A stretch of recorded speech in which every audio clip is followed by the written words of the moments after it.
Pessoal, boa noite a todos aí já presentes na sala, uma alegria começar mais um ano com o webinar aí, na verdade agroesc, né, no formato de um webinar, mais do que especial, nosso primeiro do ano, um ano que o Reagro está montando aí uma estrutura de webinars semanais para todos, né, então, a partir dessa terça até dezembro, nós vamos ter eventos semanais trazendo para o mercado conteúdos aí de alto nível, relevante, e totalmente contextualizado com o momento aí que o agro está vivendo, né? Então, para nós é um motivo de muita alegria começar mais um ano com um evento. Tem mais de 1.000 inscritos essa noite, daqui a pouco a gente está com sala cheia. Queria realmente agradecer aí todos que estão e estarão conosco, né? Pessoal, meu nome é Rafael Águido, sou gerente comercial aqui do Reagro. Daqui a pouco eu passo a bola aí para as feras aí que vão conduzir esse período conosco. Mas antes eu queria dar as boas-vindas e explicar um pouco a dinâmica dos nossos webinars, né? E esse aqui agora no formato de agroesc. A gente tem promovido nos últimos anos momentos muito ricos de discussão dos especialistas, trazemos para o momento, junto com o público. Então, as mais de 1.000 pessoas inscritas aí vão poder interagir num segundo momento. Nós vamos ter uma hora inicial com bate-papo aí com o Matheus, Eduardo, Mauro e o Paulinho, daqui a pouco eu falo deles, e vocês terão a oportunidade de interagir, trazendo perguntas contextualizadas para a sua realidade, para a sua fazenda, para a sua empresa, para o seu negócio, e vão buscar responder todos da melhor forma possível, tá? Então, quem tiver perguntas relacionadas ao que for tratado aqui nesse primeiro momento, usem, por favor, a caixa QIA, está na base do celular ou no notebook de vocês, são 2 balõezinhos. Lá você escreve sua pergunta e nós vamos direcionar para um dos palestrantes ou para os 4 e vamos criar esse momento de interação aí com o público, tá? Então, essa tem sido as dinâmicas dos webinars e hoje nós estamos trazendo um formato agroesc, que é um formato que o Reagro vem consolidando, ele sai um pouco do estilo palestra. Então, aqui nós não vamos ter slide hoje, é um momento realmente de bate-papo, esse aí de perguntas, né, onde os convidados vão se provocar aqui com questionamentos, discussões, e depois nós vamos abrir momentos aí para perguntas e respostas. Então, não tenho dúvida que vai ser extremamente rico. Queria agradecer aí o Eduardo, o Matheus, o Mauro, o Paulo Eugênio. Nós queríamos pensar muito em algo que o agro está vivendo, respirando, questionando agora no início do ano, que são as incertezas dos 2023, né? Nós não estamos falando em crise, nós não estamos falando em bom momento, nós estamos falando das incertezas que o cenário econômico, político trouxe aí na virada do ano, mas como nós estamos nos posicionando em nossos clientes, como estamos posicionando nas nossas fazendas. O Eduardo Diniz, por exemplo, é produtor de grãos, vai trazer muito da experiência dele como consultor na área de cereais e como proprietário, né? Então, é a vidraça também, né, Dudu? E além disso, trouxemos também pessoas ligadas a outros segmentos que o Reagro atua, né? Então, nós estamos trazendo o Matheus, que hoje é coordenador de projetos, coordena várias consultorias focadas na gestão aí no Brasil. O Paulo Eugênio é o nosso gerente de negócio corte, é hoje a nossa principal referência em gado de corte no Reagro. Paulinho hoje morando em Cuiabá, mas coordenando o Trabalho Brasil, trazendo a visão dele ligada à pecuária de corte. E o Mauro Rosales, que coordena toda a parte de gestão patrimonial do Reagro, as nossas ações na consultoria e ensino focados aí na sucessão, gestão tributária e na governança. Então, acredito que aqui hoje nós estamos num ambiente aqui multidisciplinar, né?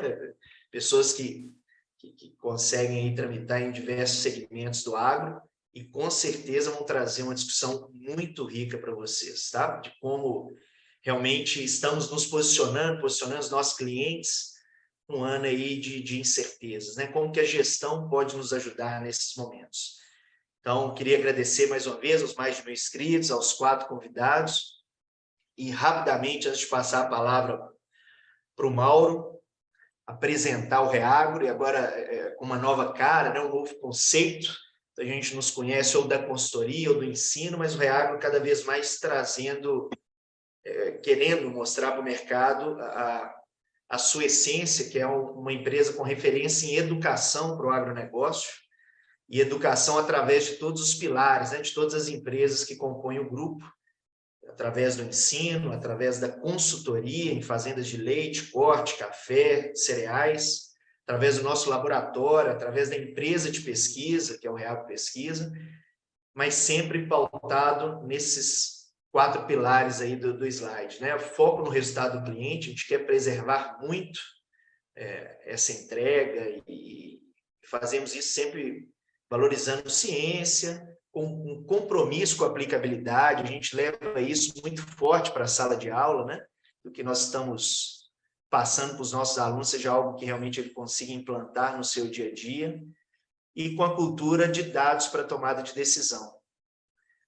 Um dos conceitos, aí, dos preceitos da nossa consultoria é o número ditando o técnico, né? Eu acho essa frase fantástica, que é sempre o resultado, o indicador direcionando, né, as nossas ações técnicas aí, e a gente levando essa essência para a sala de aula. E hoje aqui com a prova viva da nossa atuação aí em vários segmentos, que com certeza vão engrandecer muita discussão. Então eu queria, mais uma vez, agradecer, nós somos mais de 200 na sala, eu queria passar a palavra para o Mauro, depois eu volto no segundo momento, antes aí das discussões, Mauro, mas bom evento a todos, obrigado aí pelo aceite de vocês, e um bom evento. Boa noite, pessoal. Quero dizer para vocês que estou muito feliz de estar participando desse evento, com 198 pessoas na sala, e que esse evento seja gostoso, seja bom para a gente tirar as dúvidas e a gente construir algo dentro desse ponto.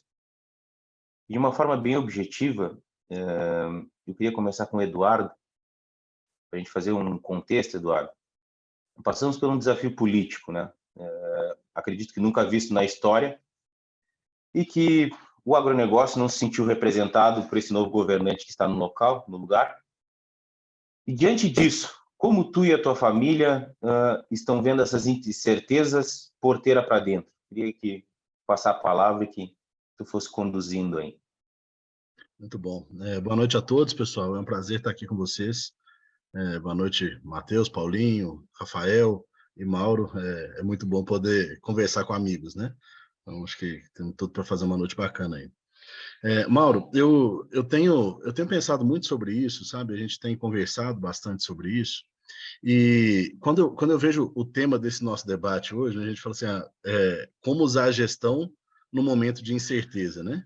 E quando a gente vem para o agronegócio está na essência o convívio com as incertezas, né? Então, a gente todo ano vive a incerteza do clima, a incerteza do preço, a incerteza de aspectos políticos e extra porteira, né, da porteira para fora.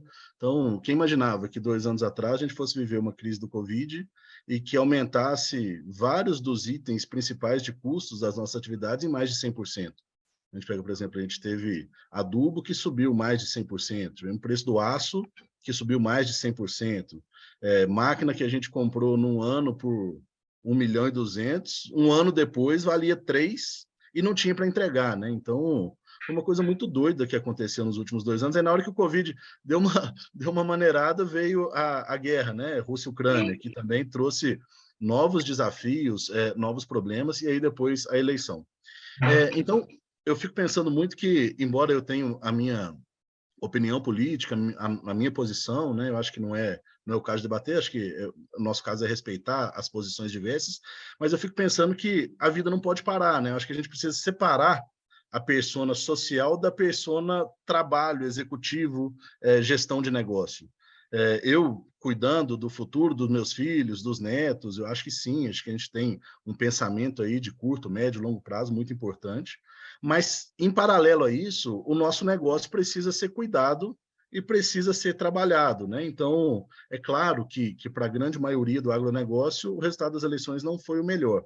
Mas aí eu fico muito me perguntando o que a gente pode usar disso, porque ele já está aí, né? O problema não, né? O resultado aconteceu, ele já é uma realidade para todos nós, e eu acho que cabe a nós agora, primeiro, nos resguardar dos desafios que esse novo momento vai trazer, assim como vários outros. O que eu quis dizer é que a gente não está vindo com uma incerteza muito diferente das outras, pelo menos para o curto prazo, né? E principalmente a gente trabalhar no sentido de aproveitar eventuais oportunidades, né? Então, eu falo assim, pode ser que a gente vai ter taxas de juros diferentes, pode ser que a gente vai ter... Enfim, acho que a gente tem que olhar para esse novo momento, nos resguardando das incertezas às quais nós já estamos acostumados com várias delas, mantendo a nossa linha de persona social, né, brigando pelo futuro, investindo, discutindo e tal, em paralelo, mas cuidando da porteira para dentro do nosso negócio, que acho que vai ser o grande tema do nosso debate daqui em diante, né? Então, eu costumo falar que em tempos de quando está tudo bem, a gente não vê quem está nadando pelado, né? A água está cobrindo todo mundo, então não dá para a gente saber. Na hora que a água baixa, aí que a gente vê quem que estava nadando pelado antes. E agora acho que é a hora da gente, mais uma vez, entendendo que a gente passa por isso diversas vezes ao ano e todo ano, mais uma vez é a hora de testar quem está gerindo com propriedade, né? Com quem está levando a sério os quesitos da gestão e que vai manter a sustentabilidade do negócio. É claro que, aí, não me prolongando muito, mas é claro que tem algumas coisas que nós precisamos nos atentar, né? Então, por exemplo, aqueles que não estão ambientalmente resguardados, é hora da gente parar e pensar, porque o governo já deu as diretrizes que nós vamos ter apertos nessa área, né? Aqueles que estão trabalhando descapitalizados também precisam se resguardar. Aqueles que estão com as leis trabalhistas em desacordo também precisam. Então, eu acho que isso tudo agora é hora da gente arrumar a casa, né? Falar assim, opa, vamos olhar para isso, vamos dissecar o problema, a questão política, e vamos ver como realmente ela vai impactar na nossa vida. Muito legal a fala, Eduardo, e super concordo com ela, e vejo também da porteira para dentro as famílias muito preocupadas com movimentos tributários, seja por taxação de herança, seja por uma questão de imposto de renda. Tem uma reforma tributária que está aí na gaveta e esse ano vai andar para algum dos lados. Então, vejo muito dentro desse cenário, sim, ter a gestão de dentro, da porteira para dentro. Muito alinhado. Paulo Eugênio, hoje nós estamos falando que no Brasil temos mais de 215 milhões de pessoas. Como o pessoal do corte vê essa evolução dentro dessa perspectiva? E como eles estão trabalhando? Estão trabalhando muito no mercado físico? Eles entendem dessa questão de fazer mercado futuro? Explica um pouco para nós como é que está o mercado do corte, perdão. Boa noite, Mauro. Boa noite, turma. Boa noite, gente. Bom, do meu ponto de vista, ontem eu acho que a gente teve uma discussão muito interessante, né? Eu acho que o Dudu, quando ele trouxe essa visão otimista dele, e eu te falar que, sinceramente, eu estou com outro discurso, eu estou com um discurso novo, sabe? Eu acho que foi muito bacana a gente ter tido aquela prosa ontem, que a gente começa a enxergar coisas que a gente não estava realmente enxergando. Por exemplo, hoje nós estamos vendo num cenário de preço estável, certo? Consumo bem acanhado, né? A gente pode falar aí que o consumo interno está bem fraco, sabe? Isso aí depende muito da condição salarial dessa população que você acabou de falar, entendeu? Eu acredito que na hora que melhora a fonte de renda dessas pessoas, automaticamente aumenta o consumo de carne, e aí a lei de oferta e demanda, né? A gente tem algumas coisas interessantes que têm acontecido também no mercado da carne internacional. A entrada da China, né? Existe uma expectativa da China entrar novamente aí consumindo a nossa carne, né? A China hoje ela está saindo voltando às compras, ela está saindo de um feriado, né? Então, assim, isso aí eu acho que acaba mudando um pouco. A China volta às compras, isso aí é um negócio interessante. Porque o que estava fora do compasso aí? O que estava descompassado, sabe?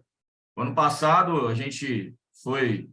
Vamos falar assim, hoje no lugar de corte tem duas coisas que são importantes. É o preço da venda e o meu preço de custo, né? Um dos itens que mais impacta hoje no custo de produção é milho. Então, assim, ano passado, apesar de ter sido recorde mundial de produção de milho, entendeu? Também foi recorde de exportação. Então, acaba que mesmo você tendo a pressão da produção, a exportação foi muito alta, os preços aumentaram bastante, e a China voltou a comprar milho, né, em novembro, né? Então, assim, o volume foi muito alto, então ela pressionou o custo, mas ela não veio na compra da arroba, né? Ela está comprando muito pouco, muito acanhado. Então, agora a gente tem uma expectativa de que a China volta a comprar essa carne, tá certo? Junto com o milho que ela já comprava. Então, ela está atuando tanto na ponta do custo, mas ela também começa a disputar o preço e a carne não fica dependendo só do mercado interno, né? E isso aí acaba dando alavancada em custo. A gente já teve uma reação disso, né? Se a gente pegar os próximos 3 meses aí, né? Principalmente o fevereiro, a gente já vê um leve aumento aí, a gente já vê o boi na B3 batendo 297, entendeu? E isso é interessante demais, porque assim, hoje nós estamos num momento, pensando no cenário otimista do Dudu, nós estamos num momento que o boi bate 297 com o melhor custo de reposição que eu já vi na minha vida. Então, assim, a troca hoje ela é muito interessante, tá? Eu estou comprando um bezerro de 2.100 e vendendo um boi de 297, entendeu? Então, assim, a troca é interessante. E eu acho, no meu ponto de vista, que é o ano da gente encher fazenda de arroba, sabe? Aproveitar esse preço baixo, certo? E comprar bezerro, comprar muito boi, e encher a fazenda. Entendeu? Porque 2025, quando a gente estiver vendendo esses animais, eu acredito que o preço é diferente, porque nós estamos num período de ciclo de baixa, entendeu? Então, a tendência é que esse boi vá subir.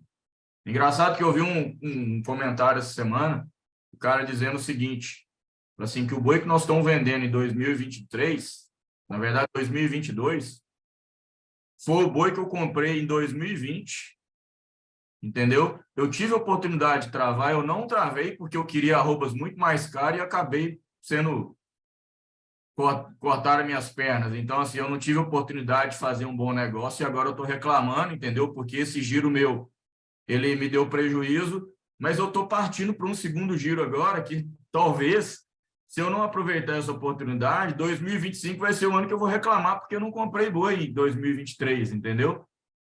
Então, eu acho que a gente precisa ter um olhar otimista. Eu concordo com o Dudu demais a conta quando a gente pensa que os 2 últimos anos foram anos de pandemia, anos de inflações absurdas, né? A gente saiu de um preço de milho de R$ 30, foi para 70, né? Assim também a arroba cresceu bastante, né? E com um consumo complicado, que a gente não tinha muita ideia do que ia acontecer, eu também acabei que 2021 para mim foi um ano difícil, né? Porque acredito que 2023 não vai ter esse mesmo desafio, mas eu enxergo um cenário muito otimista, sabe? Eu enxergo um cenário positivo e eu entendo da seguinte forma: produção. Independente do momento que você está, sua margem está apertada ou sua margem tá alongada, ou tá maior, cara, você tem que produzir, cara, e aumentar a sua escala. Então, assim, quando a margem está apertada, eu tenho que produzir mais para diluir meu custo e ganhar mais dinheiro. E quando a margem está boa, cara, eu tenho que produzir muito mais, porque eu tenho que ganhar muito mais dinheiro. Então, assim, a gente não tem muito caminho. Eu preciso produzir, e muito. Agora, uma coisa importante, né? Assim, eu preciso produzir.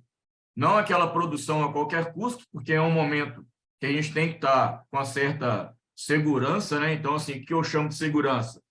Eu preciso estar calçado, e eu chamo de produtor calçado aquele que tem um fluxo de caixa dele na mão dele, sabe? Que tem recurso, que tem reserva, entendeu? Que tem dinheiro na hora certa de comprar, que sabe vender bem, entendeu? Que confia no mercado financeiro, que sabe apostar, né? Uma trava, ele sabe comprar ações, ele sabe travar o boi dele no mercado futuro, ele trabalha com o custo dele já travado, né? Igual, por exemplo, eu tô com milho comprado do ano passado, em algumas fazendas nossas, nós temos milho até julho, mais ou menos, entendeu? Então, assim, isso dá a condição da gente esperar o melhor preço e acertar as compras e encher o estoque novamente. Eu travo meu custo para mais um ano. Então, a partir do momento que eu sei meu custo, eu já fiz a minha reposição no melhor momento do mundo, eu tenho a oportunidade de vender, eu não posso errar na venda. Então, eu preciso usar o mercado financeiro para poder me apoiar a isso. E aí a gente tem muitos parceiros aí que trabalham muito bem nisso aí, que nos apoiam bastante e que garante aí, né, uma margem interessante, diminui o risco do nosso negócio. Eu acho que, assim, independente do ano, independente da circunstância, Eu acho que essa gestão ela não vai mudar, entendeu? Acho que é isso aí, Mauro. Acho que eu fui bem Muito objetivo. legal, Paulo. Matheus, eu lembro que há 4, 5 anos atrás, o produtor de leite ele sonhava que o preço do leite ia chegar a 1,50. Hoje nós estamos falando de leite 2,54, chegou a alguns momentos até 3. Me explica para nós qual o desafio que está na cabeça, literalmente, desse empresário e empresária rural que está conectado com o leite, dizendo assim, e agora? Como é que vai ser o 23? Assim, eu acredito muito no que foi dito pelo Eduardo, pelo Paulinho até agora, né? E a incerteza que a gente está vivendo, né? Para mim, ela traz um pouco de medo, né? Então, é que é normal do ser humano, tudo que é desconhecido, tudo que é novo, vai causar um certo estranhamento ali no começo. E quando você tem medo, né? É como se você perdesse um pouco da visão, né? Deixasse de enxergar aquilo que tá na sua frente. E sabe as palavras do Dudu, né? Assim, eu tenho que parar e observar as oportunidades, né? Porque diante de toda mudança, de todo cenário novo, podem aparecer oportunidades ali que vai fazer seu negócio ser rentável, né? A gente vai trabalhar com margens aí maiores. Então, a gente vivia aí, quando eu comecei lá de estagiário do Reagro, eu acho que eu vivi leite de 50 centavos, né? E esse ano a gente chegou aqui comercializar na região do sul de Minas leite acima de R$ 4. É uma coisa que a gente não tem tanta ação, né, sobre isso, sobre o preço do leite que a gente vai receber, a não ser trabalhar um pouco a qualidade, né, que a gente faz aí, aumenta um pouco desses centavos que a gente trabalha. Mas esse ano agora, né, é um ano que está se desenhando com um cenário favorável também, como foi o ano passado, né? O ano passado, dos anos que a gente fecha conta aí, os 10 anos que eu trabalho aí como técnico, mais de 10 anos, né? Foi o ano que a gente conseguiu, a média das fazendas, maior receita operacional, maior retorno em receita operacional, em porcentagem de receita operacional, né?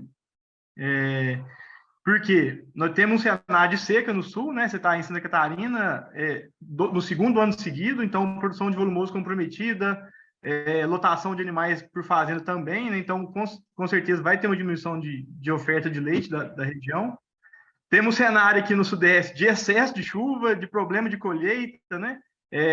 A turma menos tecnificada, com falta de pasto, porque não tem luminosidade. Acredito que o Paulinho deve estar vivendo isso aí também na pecuária de corte, né? Então, a gente vai ter nós temos já uma procura de leite maior agora nesses últimos 15 dias na região. Então, a gente deve trabalhar com leite aí acima dos patamares que a gente está trabalhando agora, né? Suposições, né? Hoje, o CPEA saiu hoje, né? CPEA Brasil 2,52. Então, é o preço que é baseado aí a maioria dos contratos, né? Para quem trabalha em contrato. E o segredo do negócio, na minha opinião, está em ter margem, né? Então, Paulinho falou muito bem aí de saber o preço dos seus insumos, né? Se eu tenho um preço que oscila e que está oscilando para cima, eu tenho que trabalhar para poder aumentar minha margem. E, não diferente aí da pecuária de corte, o nosso maior custo são os insumos alimentares, né? Então, agora é hora de ganhar eficiência. O que é ganhar eficiência? Tentar usar melhor o insumo que a gente tem. Ou comprar melhor, igual o Paulinho explicou, né?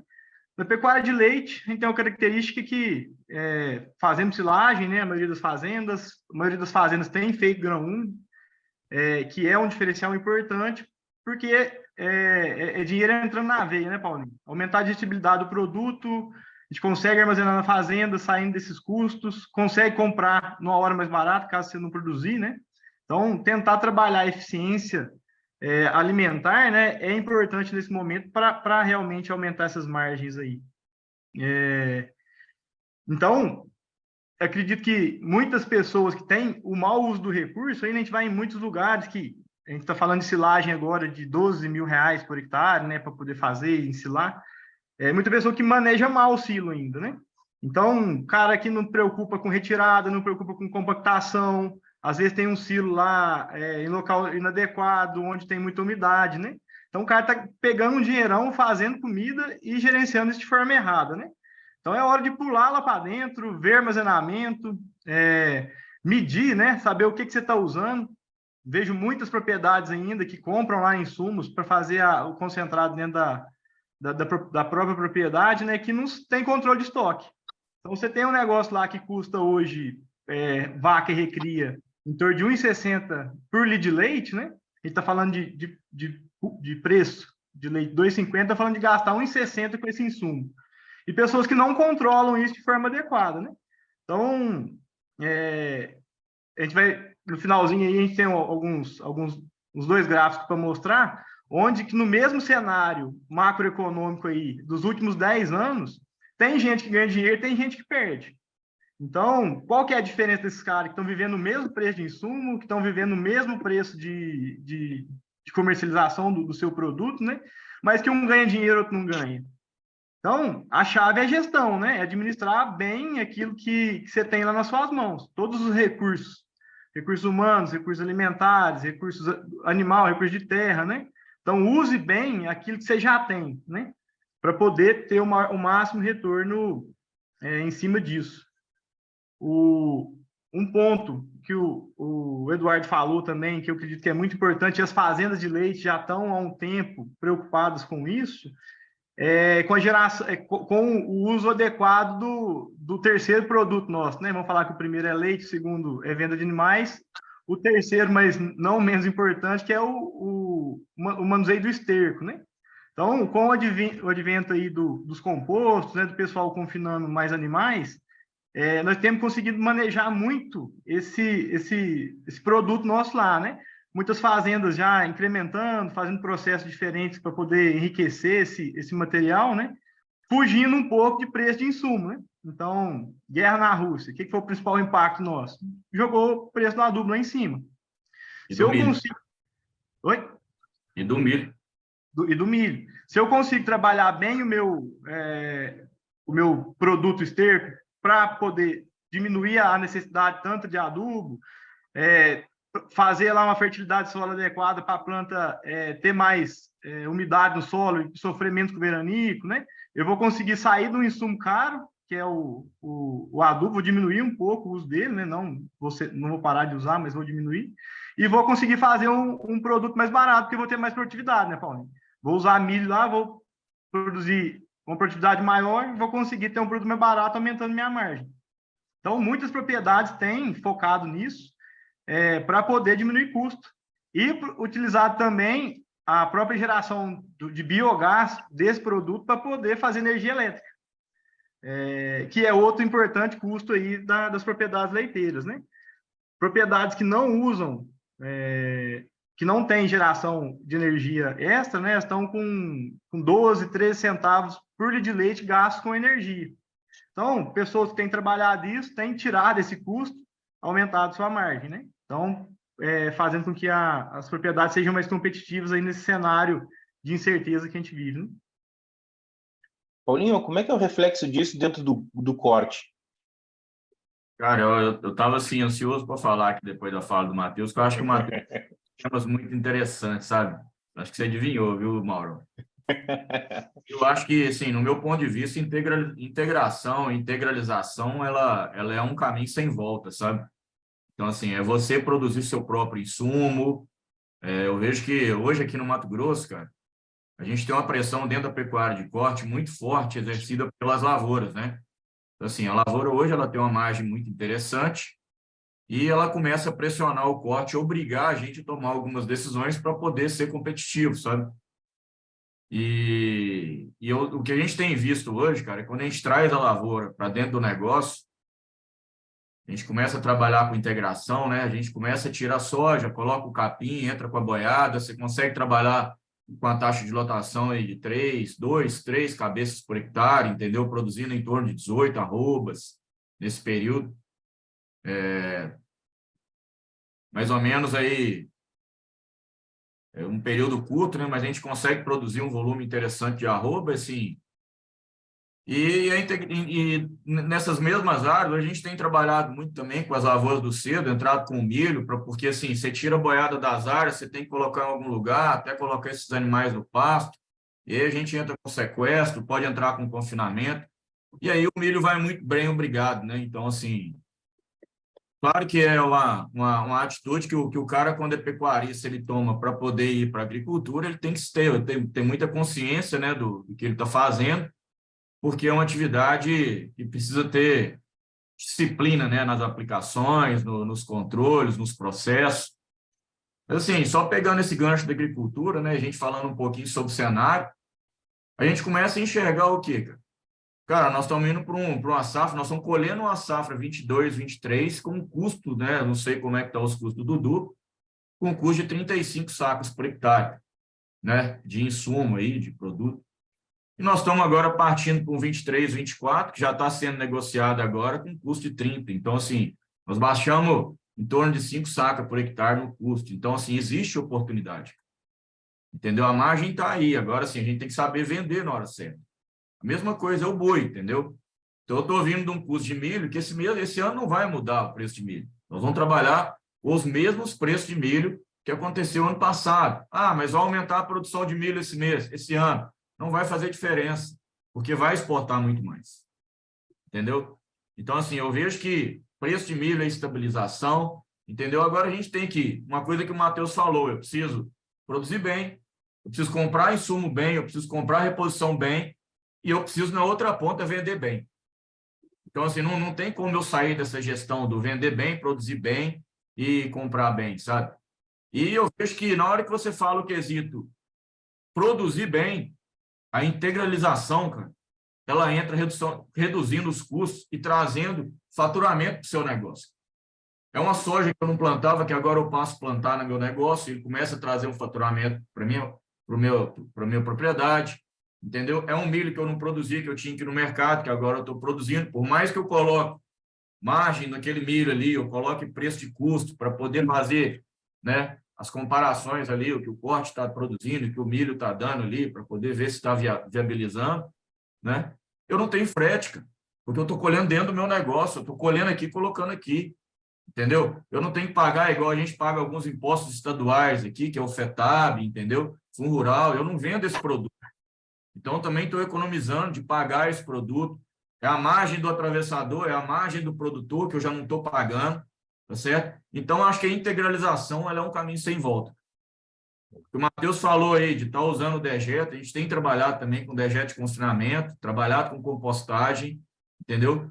Hoje isso aí também é uma fonte de renda, muitas vezes o cara não tem a lavoura, joga no pasto, e tem vezes que o cara também não tem pasto e utiliza isso como mais uma fonte de renda do negócio. Então, eu acho que é achar as oportunidades, sabe? É você pincelar dentro daquela atividade que você trabalha, né? Como você pode fazer para poder produzir mais, sabe? É ter conhecimento, é ter uma boa consultoria, é ter alguém te ajudando, sabe? Porque, assim, eu enxergo que aquela pecuária tradicional, sabe? Aquela pecuária de 1 UA por hectare, o cara produzindo ali 4, 5 arroz por hectare, ela está com os dias contados, ela vai sair de cena, entendeu? E quem vai entrar em cena vai ser essa turma que realmente quer mudar, entendeu? Que é uma turma mais nova, é uma turma que quer colocar tecnologia, é uma turma que quer viajar, que quer gastar dinheiro, entendeu? Que quer ter as coisas, entendeu? Não é aquela turma antiga que satisfaz ali na fazenda dele, com muito boi, tomando um café na varanda, olhando as coisas, entendeu? Esse cara aí é o cara que talvez ele não vai ser reposto no mercado, né? É um cara que vai entrar em extinção, sabe? É interessante, né, Paulinho? Desculpa aí, Mauro, aproveitando o gancho, que a gente costuma ser perguntado várias vezes, fala assim, qual que é o negócio bom, né? Eles falam assim, uma barraca de praia pode ser um ótimo e um péssimo negócio, uma padaria pode ser um ótimo e um péssimo negócio, uma fazenda de leite, corte de grãos, elas podem ser um ótimo e um péssimo negócio, né? E tem vários relatos aí acredito que todos que estão participando aqui conosco, tem vizinhos regionais ali que estão comprando terra e crescendo o negócio, enquanto outros estão sentados reclamando, endividando e vendendo, né? Então, eu vejo assim que a diferença não está no ano de incerteza, no ano de crise e nem nos negócios. A diferença está muito na pecinha que vai atrás ali, né? Na gestão, efetivamente, né? Gostei demais da fala de vocês. E aí, Eduardo, o que tu usa como bússola para a tua tomada de decisão?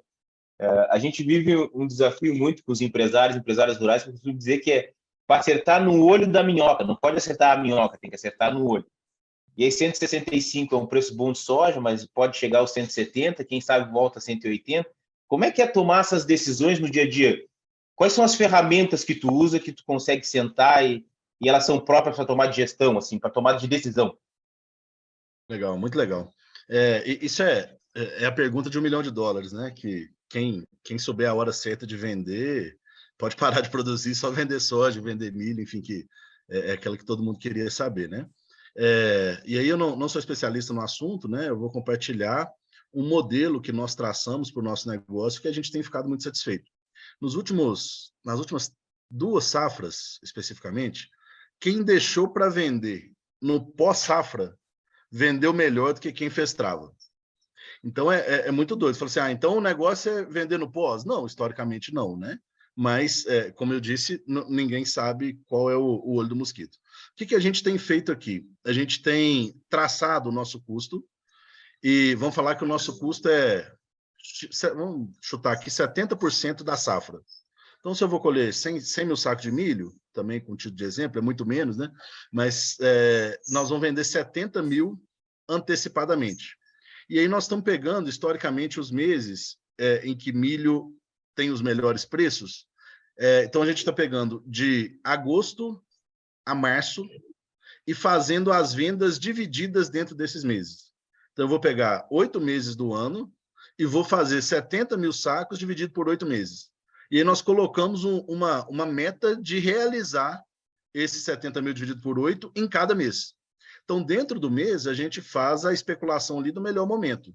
Mas terminou o mês, a venda tem que ser feita. Aí você fala assim, mas aí você deixa de acertar o olho do mosquito. Entendo que sim. Por outro lado, a gente ganha em média, né? A gente está usando uma estratégia de mitigar risco. Você não vai acertar o olho do mosquito, por outro lado também a gente não vai errar, né? Você não vai perder. E aí o restante, né? Até porque a safra, como nós falamos, ela é incerta, os outros 30% a gente tem vendido aí no pós-safra e deixando a safra confirmar para ver se vai chegar ou não vai chegar. Então, para mercado, o que a gente tem utilizado é isso. E de gestão, Mauro, em outras ferramentas, né? Pensando, eu acredito demais em caixa. Então, por mais que a gestão econômica seja fundamental, a gente entender para onde estão indo os números, eu reduzir ou melhorar o indicador de fertilizante, o indicador de mão de obra, etc., isso tudo é muito importante. Mas, para mim, o caixa é o que faz a gente aproveitar as melhores oportunidades, e ele só existe se economicamente a propriedade estiver bem, né? Mas eu vejo que a gente fazer uma boa gestão dos recursos, e aí ter tempo para negociar recurso em banco, ter tempo para fazer as vendas bem feitas, ter tempo para trabalhar com caixa folgado, para você ter uma oportunidade de compra na hora certa, né? Isso, para mim, é determinante em todos os momentos, principalmente no momento de incerteza, como esse que a gente vem vivendo aí ao longo dos últimos vários anos.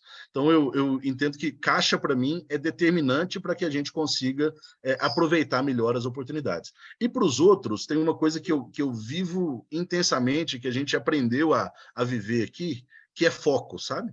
Então, a gente já, dentro do negócio, em vários momentos, a gente é tentado a abrir novas janelas de negócio. Né? Você fala assim, eu trabalho com grãos, mas tem um fulano aqui que planta laranja, o outro que planta abacate, outro que planta pitaia, por que não entrar em cada um desses? Né? E aí, todas as vezes, internamente aqui, eu e o sócio, a gente senta e discute e fala assim, opa, quanto que isso vai tomar do nosso foco e da nossa energia em olhar todo dia para esse negócio e pensar nele de manhã, de tarde e de noite. Do negócio grãos, que no caso nosso é o negócio principal. Isso é uma coisa que eu acredito demais, porque está, para mim, intimamente ligado ao que o Paulinho e o Matheus falaram, do aumento de produtividade e redução de custo. É aí que a gente consegue enxergar as verdadeiras oportunidades de cada negócio que nós estamos envolvidos. Então, para abrir um novo negócio, para abrir uma nova janela, a gente tem sempre perguntado, primeiro, quem vai tocar? Né? Quem vai conduzir?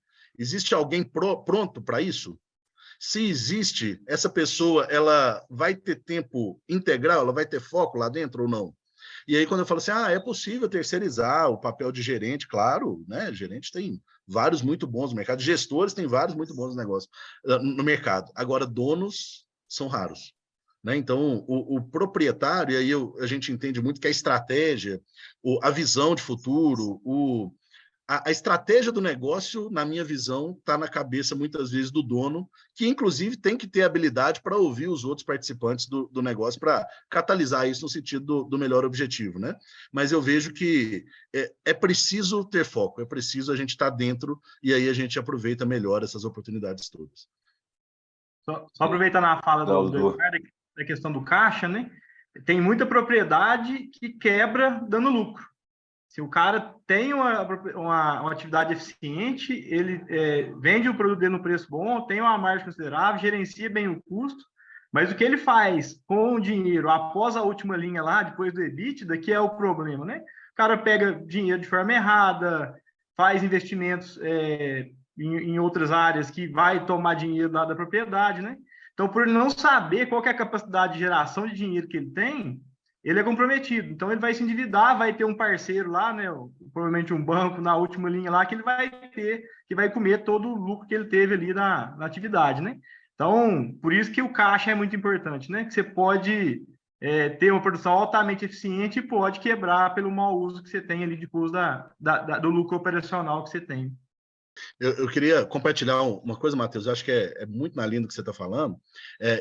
Às vezes, a gente fica brincando aqui, né? Se você precisa de 500 mil reais emprestado, e você sabe que precisa desses 500 mil lá em maio, e você começa a pleitear ele em janeiro, você tem muito mais chance de conseguir melhores recursos, melhor negociação, o dinheiro dentro do prazo, do que se você deixa para descobrir que precisa lá em maio, né? Ou até em junho, quando a conta está vencida. Então, eu vejo assim, muitos de nós trabalhamos alavancados, né? Acho que é inerente ao nosso negócio, mas eu vejo que o planejamento, inclusive para captação de recurso, é algo que diferencia muito os negócios, né? É algo que para mim, ajuda muito a gente a superar qualquer momento de incerteza desse, porque se você não sabe quando você vai precisar do dinheiro, o desafio para consegui-lo é muito maior, né? Então, eu acho que é isso, é ter a gestão do caixa hoje e futuro, né, Matheus? Até para a gente poder saber aproveitar os momentos. Porque fala assim, poxa, nós temos agora a gente está no momento com a melhor relação de troca de fertilizante. Está saindo dele, né? Troca de fertilizante por milho, por soja, teve ótimo agora, um mês atrás, agora está saindo um pouquinho, mas ainda estamos num momento muito bom. Se a gente não sabe o que nós vamos plantar na próxima safra, como é que você vai comprar? Como é que você faz compra de defensiva antecipada para bater a meta da empresa, da revenda lá que está querendo te vender naquele momento, se você não sabe o seu planejamento agrícola próximo?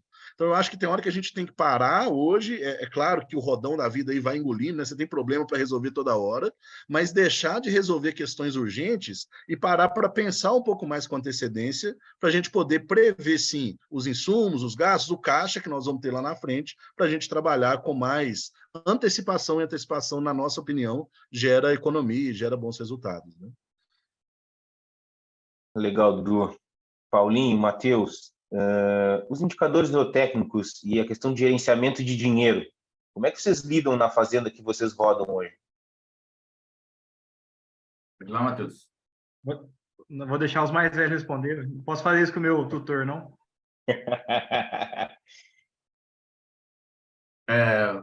Geralmente, todo ano a gente trabalha com orçamento. Então, assim, eu acho que isso é fundamental nas fazendas, a gente ter um orçamento, porque isso aí vai muito na linha que o Dudu estava falando, a gente saber posicionar o dinheiro na hora certa e movimentar o dinheiro na hora certa. Então, assim, imagine que eu tenho uma pecuária de corte e eu preciso, em determinado momento, fazer uma compra de insumo. Então, naquele momento ali, eu preciso ter alguma boiada disponível para eu poder vender. Então, assim, eu acho que é o casamento, na hora que você faz, o casamento da receita com a despesa, né? Você cria um orçamento de caixa para que você consiga enxergar ao longo do ano quais são os momentos de comprar insumo. Por exemplo, nós estamos no momento agora de de fechar as compras aí de insumos, né? De produtos, né? Principalmente para as lavouras, das áreas de integração. Daqui a 2 meses, 1 mês, 2 meses, a gente já entra com a compra de insumos para o milho, e ao mesmo tempo que eu estou fazendo essa compra de insumos, eu também estou comprando bezerro, fazendo a reposição do ano, né? E agora, geralmente a gente compra bezerro aí no final das águas, né? Em abril, maio, para tentar comprar bezerrada do cedo. Então, nesses momentos, a gente tem que enxergar que você tem alguns desembolsos nesse momento, você precisa ter, ou você tem um caixa, né? Um dinheiro aplicado, ou alguma coisa desse tipo, para você, naquele momento, fazer uma sangria e fazer o casamento da receita com a despesa, né, para você não ficar descapitalizado. Eu acho que esse orçamento ele contribui para isso. E muitas vezes, né, quando você pensa na relação do orçamento com os dados zootécnicos, né, a gente precisa saber os dados zootécnicos da fazenda para a gente projetar o nosso caixa. Como é que eu vou projetar minha receita se eu não sei quantos bois eu vou ter, qual vai ser meu desempenho dessa boiada nesses próximos meses para frente, entendeu? Quando vai entrar no confinamento, qual que é o desempenho dentro do confinamento, quanto que eu vou vender, ou a minha vacada, né? Eu trabalho com cria, eu vou desmamar esses bezerros, às vezes eu vendo bezerro, às vezes eu vendo vaca descarte, essa vaca ela vai para o confinamento, qual que é o desempenho dela dentro do confinamento, qual que é minha taxa de prenhez, minha taxa de desmama. Então, todos esses números, indicadores zootécnicos, qual que é a obrigação dele, no meu ponto de vista? É me dar vamos falar assim, uma forma é me apresentar o meu faturamento, cara. Entendeu? Então, assim, o meu desempenho ele está relacionado com o meu momento de venda. Se o meu desempenho é rápido, eu consigo vender muito boi num intervalo de tempo muito curto. Se o meu desempenho é ruim, entendeu? Eu não consigo vender muito boi com um intervalo de tempo curto, entendeu? E talvez eu vou passar alguma dificuldade financeira. Então, na hora que você determina um orçamento, primeira coisa, a gente chama assim, faz a evolução de rebanho, né? Usa os seus índices zootécnicos que você tem na fazenda, evolui seu rebanho, quais são os momentos que você vai vender, quais os momentos que você vai comprar para repor aqueles animais que você vai vender, quais os momentos que você vai desembolsar e quais os momentos que você vai realmente se capitalizar, entendeu? E aí a gente consegue enxergar um saldo bancário, né? Uma curva de caixa, né?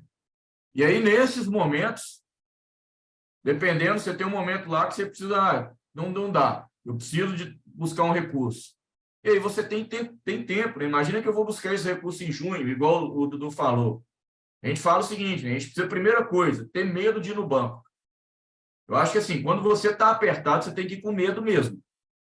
Porque você vai pegar o que tiver mais disponível para você e com a taxa de juros que o cara que o gerente quiser colocar no seu lombo, entendeu? Então, o custo é seu. Agora, quando você tem tempo, cara, para poder negociar isso, você consegue pegar linhas bacanas, sabe? Com juros baixos. E a gente sabe que os juros do agro é subsidiado, então, assim, ele é acessível. E a gente precisa aproveitar essas oportunidades, certo? Igual, por exemplo, você tem FCO, cara. O cara, um produtor rural hoje, do meu ponto de vista, que não usa FCO, não é possível, cara. Eu não acredito. Entendeu? Como é que você pega um financiamento para você pagar em 10 anos, 2 anos de carência, com juros subsidiados, eu não vou pegar para alavancar meu negócio? Entendeu? Então, assim, eu vejo que quando você tem o caixa na sua mão, você tem uma evolução bem feita, que você confia, com números que você conhece, entendeu? Você tem uma programação de despesa, você tem uma programação de receita, se você usar esse orçamento, porque tem muita gente que faz orçamento, mas não usa, né? Se você usar esse orçamento com uma meta de produção, direcionando vou falar assim, suas operações, acredito que é muito difícil você sair. O orçamento pode ter variação, pode ter inflação que atrapalha um pouco, pode, cara. Entendeu? E aí eu acho que a coisa não pode ser engessada. Existem as oportunidades que eu vou encaixar dentro do meu orçamento e o tempo todo eu vou estar olhando. Estou conferindo como é que está meu realizado, como é que está meu orçado, como é que está meu desvio, eu desvio em quê, tá certo? Como que é o plano de ação para consertar esse desvio? E a vida é essa, é o PDCA, né? Não tem como você fugir disso aí. Legal. Vai lá, Matheus. Então, só o Paulinho falou muito bem do orçado aí, né? Do que a gente tem feito, né? Na nossa equipe do leite, né? Muito parecido, né? Evoluir rebanho, saber qual que é o uso de insumo, de acordo com as produtividades que a gente tem ao longo do ano, do número de vacas que a gente vai ter lá, a gente consegue prever muito bem a produção de leite, né? Conseguimos prever o número de animais, o gasto que a gente vai ter com eles, né? Que as dietas são mais ou menos padrão, só que a gente não consegue acertar tanto no olho do mosquito nos preços, né? Tanto no preço de venda como no preço de compra. Aí muitas vezes a gente depara aí no campo, né? Então por que planeja? Porque você não tem certeza. Aí a resposta que a gente sempre dá é: quem planeja, às vezes erra. E quem não planeja, às vezes acerta, né? Então, nós temos que insistir. É o mecanismo que a gente tem, né? Vamos orçar. E se o preço mudar radicalmente, não tem problema. Vai lá no orçamento e joga lá para ver que buraco você vai ter, né? Às vezes o buraco que o Eduardo estava falando aqui seria em maio. Teve uma frustração aí de produção, tive um problema sanitário no rebanho que jogou isso para março. Joguei na minha planilha, fiz as projeções novas, o negócio chegou mais cedo, né?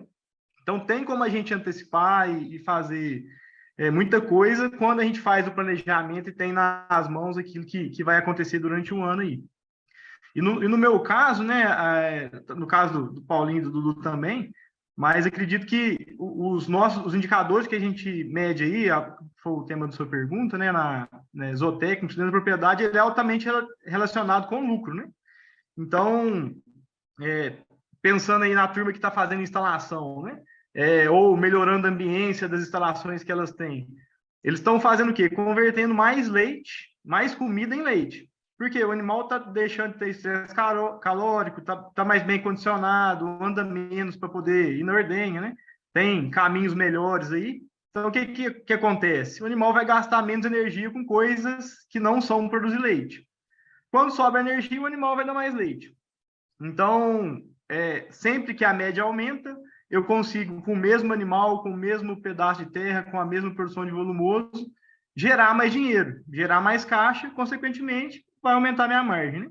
Então, são diversos pontos aí dentro da propriedade leiteira que a gente pode gerenciar, que é altamente relacionado com dinheiro, né? Primeiro, vamos falar em reprodução. Então, quando a gente olha aí os números do índice de Agros leite brasileiro, que agora virou home score, né? Relacionados à taxa de serviço, né? O tanto de vaca que a gente insemina, daquelas que poderiam inseminar, são números muito ruins, sabe? Quando a gente compara com a turma lá dos 10%, 15% melhores. Então, é uma coisa relativamente simples. O que eu preciso fazer? Preciso treinar um cara para ver se... Ou arrumar uma ferramenta, um bastão de cera, para fazer lá uma detecção de cio um pouco mais avançada, né? Coisas que não vão aumentar demais o seu custo e vão trazer um retorno grande. Então, a gente costuma falar para o produtor aí que vaca vazia é igual caminhão vazio, né? Andou vazia é prejuízo. Vaca também. A gente tem que inseminar ela. E é um dos grandes ganhos que tem aí na pecuária leiteira. Pessoal, pouco importa, a gente já tem tecnologia de inseminação artificial em tempo fixo, tem tecnologia de detecção de cio, né? Mastite, outra coisa que o número nacional aí anda de lado, né? A gente não consegue ver uma evolução tão clara dos indicadores aí nacionais de qualidade do leite. Deixa um dinheirão na fazenda, aumenta preço de venda, aumenta a produtividade das vacas, né? Se você tratar desse problema de forma adequada, suas vacas vão dar mais leite, vai aumentar a margem. Se você tratar ele de forma adequada, diminui custo de medicamento, diminui gasto com mão de obra para poder tratar animal, né? Então, alguns pontos cruciais lá dentro da atividade, outro que eu já falei seria alimentação, né? O pessoal deixa de lado. Então, a gente vê muita gente reclamando de preço, muita mesmo, pessoal na porta da cooperativa, brigando no laticínio, e pouca gente olhando para dentro da fazenda. Então, gerenciar indicador, que não é difícil, é fácil, a gente tem técnica postada aí pelo Brasil inteiro para poder fazer isso, é relacionado com dinheiro no bolso. E eu falo sempre para a turma, a gente tem que brigar pelo preço de venda. Nosso produto, a gente tem que procurar a melhor opção para vender, comercializar empresas idôneas, boas, né? É uma preocupação legítima que o cara tem que ter, mas não é todo dia da vida dele. Assim, um dia no mês, 2 dias, tá certo, ele tem que ir lá, é o produto dele, o ganha-pão dele sai dali. Mas tem outros 29 dias que ele tem que pular lá para dentro da porteira e fazer as coisas direito, né? E pouca gente faz isso. Por quê? O que é o mais fácil? Mais fácil é eu ir lá brigar com o cara, o meu preço de produto aumentar. Agora, lá dentro da porteira, gerenciar todos esses fatores é difícil, outra vez o cara não sabe, né? Então, o que ele tem que fazer? Contrate alguém que ajude ele para poder fazer esse gerenciamento, né? E com certeza a margem dele vai aumentar mais do que ele ficar brigando aí com uma coisa intangível de se resolver, né? Sucesso, Matheus. Fala aí, Paulinho. Está contigo a palavra. Quero responder a pergunta do Ricardo Ichac ali. Ele perguntou o seguinte: como fazer o planejamento e orçamento e cumpri-lo em um país em que a arroba começa com 330 e finaliza com 250? A orientação está correta, mas um pequeno e médio produtor tem pouquíssima margem para trabalhar essas variações, né? Cerca de 25%, que são altamente prejudiciais, né? O que fazer? Eu acho que isso aí é uma realidade que nós vemos em 2022, sabe? A gente tinha uma arroba de 330 no início do ano e nós vendemos no final do ano uma arroba de 250, né? Então, assim, eu vejo que você tem dois cenários nisso aí para a gente poder discutir. Você tem um cenário que é você vender e comprar sempre na mesma ocasião. Então, assim, quando eu vendo na alta e compro na alta, eu mantenho uma margem ali, né? E quando eu vendo na baixa e compro na baixa, eu também continuo mantendo aquela margem ali. Então, isso aí é uma alternativa interessante, né? Que você está sempre comprando dentro do mesmo momento do ciclo, entendeu? Comprando e vendendo dentro do mesmo momento, garantindo aí pelo menos uma margem muito próxima. Agora, a gente pode também, igual muitos clientes nossos trabalharam, né? É que quando chegou no 330, ele não esperou o 340, ele travou o outubro. Igual assim, hoje nós estamos no 297. Eu tenho já a oportunidade de travar meu outubro do 297, sabe? Então, assim, existem essas possibilidades de eu trabalhar com as travas, entendeu? E na hora que chegar em outubro eu tiver travado no 297, eu não estou na variação do mercado. Se o mercado tiver 240, para mim aumenta minha margem, porque eu vou fazer minha reposição mais barata. Então, acho que você tem dois cenários aí. Você tem um cenário que eu trabalho com o mercado financeiro para poder garantir minha margem, né? Diminuir meu risco. E o segundo é eu comprar e vender no mesmo período, né? Para me estar mantendo essa margem o mais próximo possível. Qual que é o grande desafio? Porque nós estamos vendendo um boi de 250 com um custo de 240 e eu comprei esse bezerro no 330, entendeu? Então, assim, esse ciclo, quem participou desse ciclo e está vivendo esse ciclo, infelizmente, eu concordo com ele que não existe nenhum planejamento, né? Não existe nenhum orçamento que vai garantir esse tipo de margem, né? O que você vai ter que fazer é tentar ter feito uma recria barata para tentar, vamos falar assim, fazer uma arroba produzida no custo médio mais baixo, tá certo? Imagina que eu tenho uma arroba na minha recria lá, que eu vou produzir ela de 170 ou 180 reais, então na hora que eu tenho a terminação 240 reais ali, eu consigo fazer um preço médio ali próximo de 200, 210 por aí, entendeu? E aí eu consigo manter uma margem, eu entro na compra e eu tenho que comprar bem, tá certo? Então, assim, o que vai melhorar esse giro que foi um problema sério ocorrido em 22? É comprar bem, tá certo? Então, na hora que você entra na reposição e você compra bem, isso aí acaba diminuindo aí vamos falar assim, esse desencontro, né? Que é de uma arroba cara na compra para uma arroba barata na venda. Eu acho que é as duas estratégias que eu entendo aí que funciona, que pode ajudar, sabe? Nesse caso, o bezerro seria um insumo daquele ano, né, Paulinho? Isso, porque o que acontece? Quando eu compro o bezerro, eu compro 1, 2 anos antes, sabe, Matheus? Então, geralmente, se a gente compra o bezerro 1, 2 anos ontem, eu comprei o bezerro, cara, eu cheguei a comprar bezerro de 3.500, 3.200, entendeu? Hoje o bezerro está 2.100, 2.200. Então, assim, teve uma variação muito grande.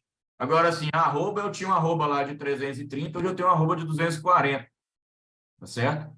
Então, assim, se for pegar na proporção, o bezerro ele caiu muito mais do que o boi gordo, sabe? Então, assim, eu acho que o momento hoje é do criador reclamar, entendeu? Hoje é o momento do criador virar e falar assim, cara, hoje eu produzo um bezerro de 1.400, 1.500 reais, entendeu?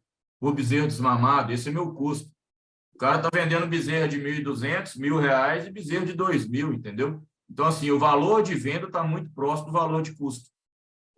Esse cara é um cara que ele tem pouca margem no bezerro, e se ele tiver poucas vacas por hectare ou poucos animais por hectare, ele não vai ver dinheiro esse ano. Então, esse é um desafio muito grande que a pecuária tem passado aí, entendeu? Maravilha, Paulinho.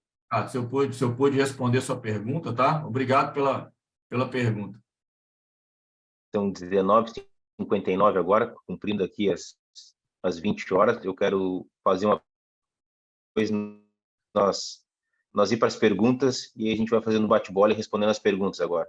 Eduardo, como vem de uma empresa familiar, o quanto foi desafiador e quanto foi positivo tu profissionalizar o teu negócio?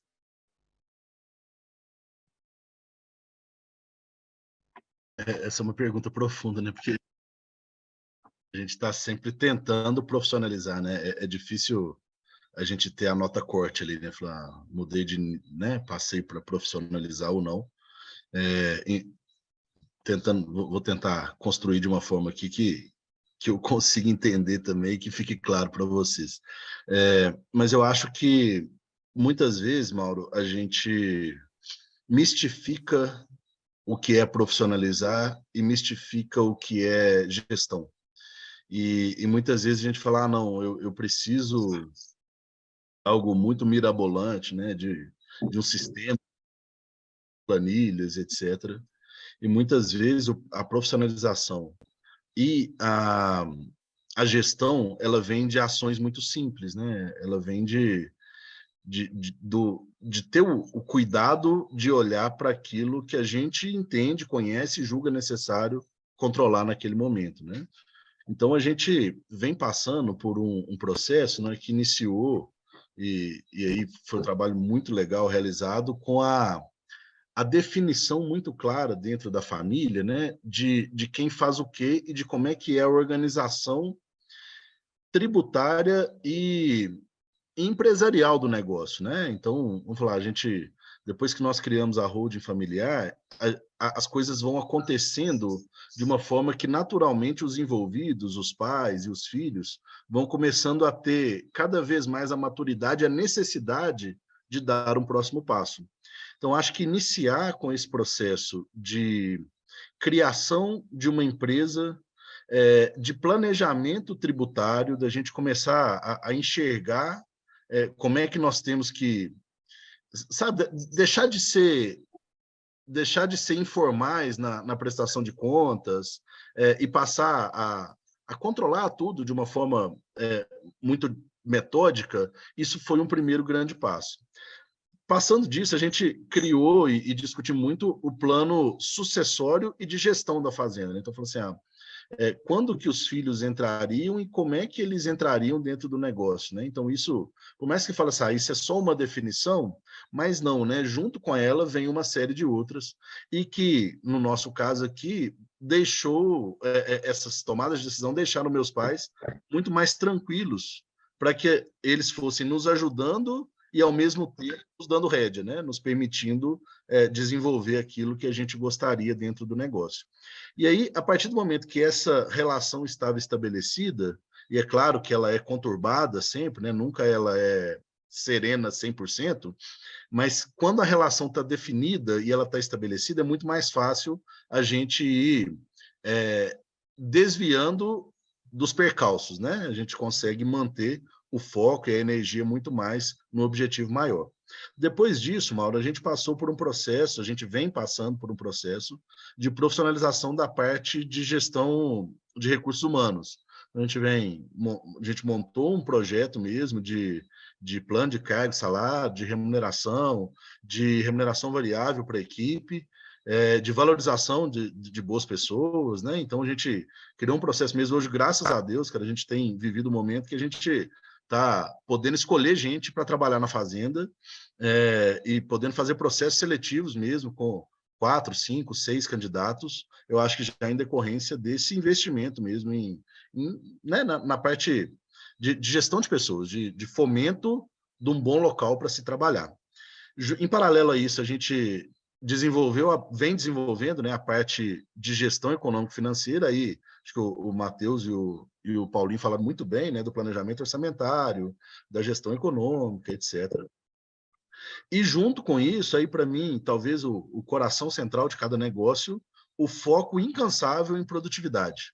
Então, assim, aí nós viemos, a gente está no processo, né, de profissionalizar a produtividade. Então, em cada safra, a gente fecha o ano, fecha a safra e fala assim, então tá, então vamos tratar aqui os problemas, né? Quais são os problemas? E qual é o plano de ação que nós vamos traçar para atingir cada um desses problemas? E aí, de novo, né? Fala assim, não, mas tem uma reunião de formação. Não, cara, nós temos uma reunião de 3 horas aqui, que junta os funcionários todos, falando assim, quais foram os problemas, o que a gente tem para resolver e quem que vai fazer o quê, né? E vamos dali para frente. Eu tenho para mim, sabe, Mauro, até complementando um pouquinho da fala do Paulinho ali, que o mercado, na média, sempre precifica a média. Então, se a gente estiver produzindo mais que a média, na média dos anos, é claro que existem anos atípicos, na média dos anos a gente está sobrevivendo. Se você está muito acima da média, você está sobrevivendo muito bem. Se você está abaixo da média na produtividade, provavelmente você vai estar abaixo, né? E no nosso negócio grãos, aí quem trabalha com grãos sabe disso que eu estou falando, a variação de custo ela é muito pequena. Então, alguém que gasta muito e alguém que gasta pouco com insumos, ele está falando ali de 10%, 15% no máximo de variação. E a produtividade varia 30%. Então, o que eu tenho visto é que vocês, tanto com esse arcabouço de profissionalização de gestão feito, a produtividade, sem dúvida, deve ser a nossa maior busca. E aí, no nosso caso aqui, a gente sempre contou muito com boas consultorias, né? Então, hoje, aqui no nosso negócio, a gente tem um apoio na parte tributária, nós temos um apoio na parte de finanças, nós temos um apoio na parte técnica, embora eu e meu irmão sejamos agrônomos, meu pai é mais agrônomo que a gente, né? Embora não tenha formação, ele sabe mais do que nós, mas a gente está sempre buscando esse apoio do conhecimento novo entrando no projeto para que a gente consiga manter oxigenado e manter buscando essa maior produtividade. Então, aí, tentando resumir isso tudo, né? Primeiro que eu não acho que nós hoje somos profissionais. Acho que a gente está numa busca constante disso. Mas a gente acredita demais em coisas simples e efetivas. Hoje aqui eu tenho conversado muito com os meninos que trabalham conosco aqui, que aí toda hora vem, né? Vamos colocar um aplicativo tal, vamos desenvolver um outro sistema tal. Tudo eu pergunto para eles, primeiro, o que isso vai trazer de efetivo para nós? Qual tomada de decisão que nós vamos ter em função dessa nova implementação? Muita gente fala, né, agricultura 4.0, tecnologia, isso, aquilo que eu acho super legal, e acho que o caminho é esse mesmo. Mas quanto que nós estamos preparados naquele momento para fazer daquilo ali um benefício? E segundo, quanto tempo que nós vamos dedicar para analisar, né? Porque várias vezes a gente já foi pego colocando trabalhos de análise, que a gente mesmo, como gestor, não dava conta de parar para analisar. E aí, daqui 6 meses, nossa, tinha aquele número, a gente está gastando com aquilo e tal, e a gente não deu conta de parar para olhar para aquele número. Então, a gente tem tentado muito ser simples e efetivos nas coisas que a gente determina. Resolver menos coisas, traçar planos de ação com menos itens, mas conseguir colocá-los em prática numa escada, né? Eu brinco muito que você tem um tambor de 200 litros todo furado. Você quer encher ele de diesel. Você tem que começar tampando os furos de baixo, né? Não adianta você querer tampar os lá de cima se os de baixo ainda estão furados, né? Então, a gente tem tentado sempre criar uma sequência lógica aí na hora de implementar cada atividade, cada novo conceito aí, entendeu?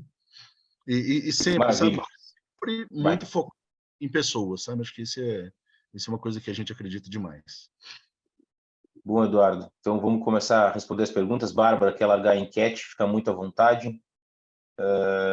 Enquanto isso, a gente vai lendo aqui, e acredito que a primeira pergunta é para mim aqui, está muito conectado com a fala do Dudu.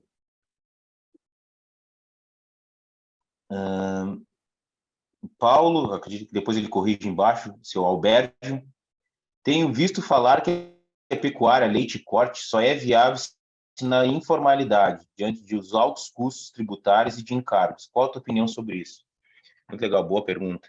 Primeiro, que nós, Reagro, a gente não tem nenhuma adesão à informalidade, e é muito interessante a pergunta, porque hoje quem está sustentando esse governo é nós, é vocês, as 254 pessoas que estão aqui assistindo essa live. E nós não temos dúvida nenhuma que com certeza vai vir uma enxurrada de fiscalizações, porque o governo precisa arrecadar. Só que eu não posso falar que é no agro, porque a gente está gerando alimento para o mundo. Então, o fato da informalidade dentro do agro ele não vai ser uma coisa que vai acontecer. Cada vez mais está se procurando profissionalização. E aí foi muito feliz da fala do Eduardo de o quanto foi desenvolver o lado profissional do negócio. E o Dudu ainda colocou que eles não são profissionais. Então, ficou muito contundente a fala nesse aspecto. Mas eu posso te dizer algumas coisas, exemplo. Aqui veio algumas ferramentas, veio orçamento, veio fluxo de caixa. Quando eu consigo analisar o meu negócio numa fotografia, eu consigo, de fato, tomar decisão pensando num viés tributário. Exemplo, aquele boi que eu ia vender em novembro, que eu ia receber final de dezembro, que eu vendi em novembro, que eu ia receber... se eu botar mais um dia e passar ele para janeiro, eu saí de uma carga tributária dele. Aquela máquina de grãos que eu deixei para comprar janeiro, fevereiro, se eu antecipar a compra dela, eu posso usar 5% como despesa. Aquele leite que eu estou vendendo lá em dezembro, que eu só tenho que receber em janeiro, ele não é tributado, porque o regime do produtor é regime de caixa. E muito interessante que trouxe a pergunta do leite e corte. E uma pessoa jurídica muito bem estruturada, uma holding patrimonial discutida e bem embasada, não tem PIS e COFINS nessa atividade. Ou seja, o que eu pagaria de imposto por ter uma empresa de forma legal, 100% legal? Qual seria a minha tributação? Eu pagaria de imposto 2,28. Eu pagaria 1,2 de imposto de renda, 1,08 de contribuição social. PIS e COFINS não tem nessa atividade, tanto de corte como de leite. Então, é suspenso PIS e COFINS. Ah, Mauro, mas tem o fundo rural e eu fiquei sabendo que o fundo rural é mais caro na jurídica. Sim, mas desde que a gente consiga montar um planejamento e essa pessoa jurídica tenha um funcionário, eu consigo, inclusive, sair dessa tributação do fundo rural. Então, a gente consegue, sim, ter uma forma lícita de operar a atividade. Eu costumo dizer que o travesseiro não tem dinheiro que pague um bom sono, e eu acho que dói crescer, mas depois que cresce, a gente tem que trazer a nossa atividade da forma mais respaldada que tem. E, pessoal, vai vir, sim, algumas enxurradas de fiscalizações. A gente já está vendo, como a gente corre bastante, já está começando a ter movimento de ITR, movimento de imposto de renda. Então, já está tendo esse movimento na linha do agronegócio. Espero ter respondido a tua pergunta. Qualquer coisa, estou à disposição. Pergunta para o Paulo Eugênio. Levando em conta o cenário descrito com preço baixo de arroba, é oportuno comprar boi para engorda, enxergando o curto prazo, e enviar esse boi para confinar? Exemplo, engordar no boitel, num prazo de 100 dias a 110 dias máximo e matar? José Vitor, Paulinho, está contigo a palavra. Cara, eu estava vendo também o chat aí, tem outra pergunta de confinamento, abaixo dela, que também fala se ter recria, confinar terceirizado também é uma opção. Eu gostaria de responder as duas, sabe? Falar um pouco sobre boitel e sobre um pouco de recria. Então, assim, é aquela conta que eu fiz lá atrás, sabe? Primeira coisa, oportunidade de compra de animal. Então, assim, primeira coisa, que eu ligo no confinamento para saber o preço, eu tenho que saber qual é o valor que ele cobra, ou na arroba produzida, ou na diária, ou no quilo da matéria seca. Entendeu? A partir daí eu sei quanto que vai produzir lá dentro. Todos esses confinamentos, eles têm o histórico de produção deles, né? E a gente consegue avaliar se é um bom negócio. Então, assim, primeiro ponto para poder enxergar se vale a pena. Eu comprar um boi magro, confinar e vender esse boi magro.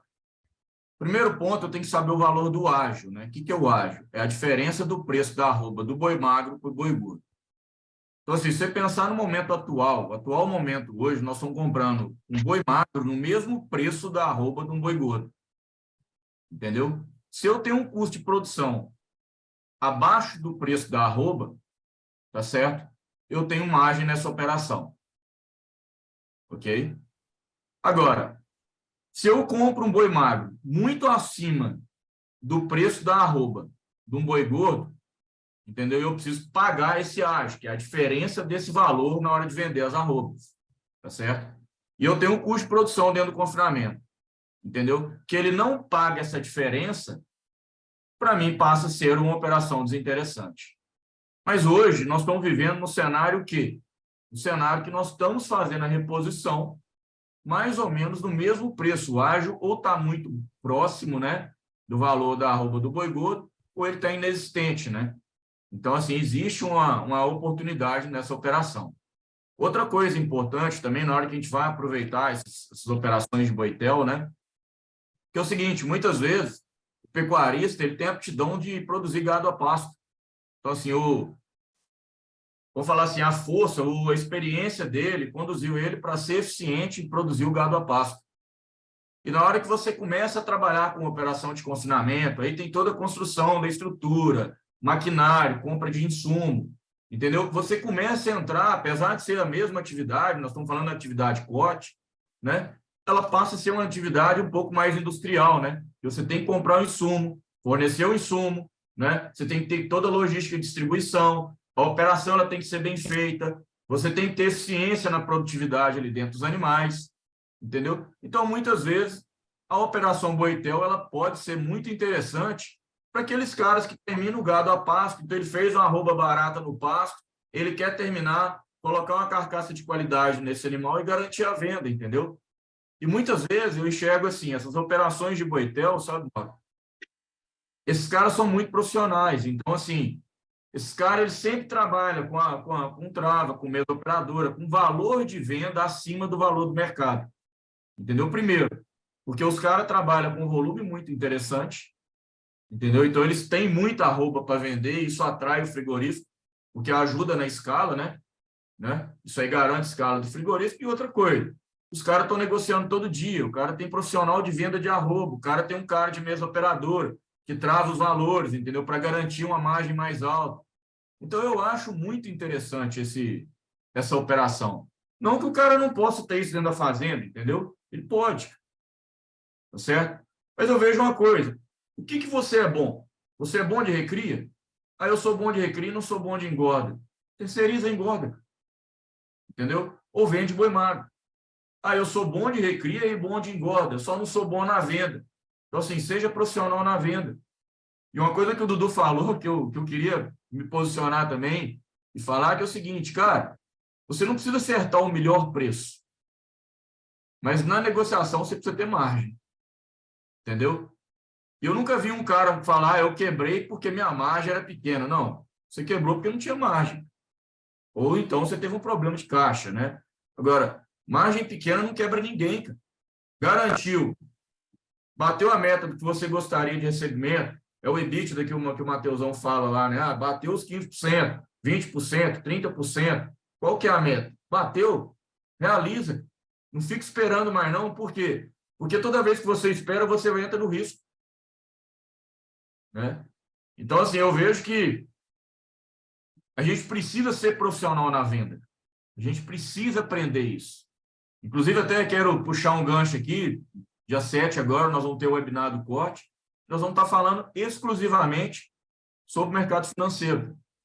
Então, assim, quem tiver alguma dúvida para poder tratar como profissional, acho que o pessoal vai estar lá e vai ser muito interessante para a gente tratar esse motivo, que eu acho que na cadeia de pecuária de corte é muito importante você olhar da porteira para dentro.